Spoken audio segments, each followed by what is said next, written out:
আকিকা একটি গুরুত্বপূর্ণ সুন্নাত। রাসূলুল্লাহ সাল্লাল্লাহু আলাইহি ওয়াসাল্লাম বলেছেন, সব শিশু তার আকিকার সাথে দায়বদ্ধ অবস্থায় থাকে। জন্মগ্রহণ করার ৭ম দিনে তার পক্ষ থেকে জবাই করতে হবে, তার নাম রাখতে হবে এবং তার মাথা মুন্ডন করে দিতে হবে।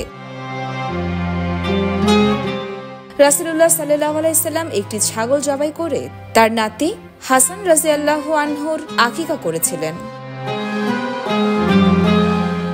উম্মুল মুমিনিন আয়েশা রাদিয়াল্লাহু আনহা বলেছেন, রাসূলুল্লাহ সাল্লাল্লাহু আলাইহি ওয়াসাল্লাম পুত্র সন্তানের জন্য 2টি ও কন্যা সন্তানের জন্য একটি পশু আকিকা করার নির্দেশ দিয়েছেন। হযরত আবু হুরায়রা রাদিয়াল্লাহু আনহু থেকে বর্ণিত, রাসূলুল্লাহ সাল্লাল্লাহু আলাইহি ওয়াসাল্লাম বলেছেন, ইহুদিরা পুত্র সন্তানের আকিকা করত, কিন্তু কন্যা সন্তানের আকিকা করত না। তোমরা পুত্র সন্তানের জন্য 2টি ছাগল এবং কন্যা সন্তানের জন্য 1টি ছাগল দিয়ে হলেও আকিকা করো।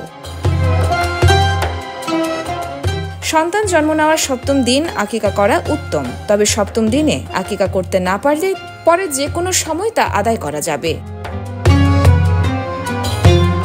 শিশুর জন্মের 7ম দিন আকিকা করা না হয়ে থাকলে কোরবানির ঈদের দিন কোরবানির পশুর সাথে শিশুর আকিকা করা যাবে। কোরবানি যেমন ইবাদত হিসেবে আল্লাহর সন্তুষ্টির জন্য করা হয়, আকিকাও আল্লাহর সন্তুষ্টির জন্য করা যায়। তাই কোরবানির পশুতে আকিকার শরীক রাখতে কোনো বাধা নেই।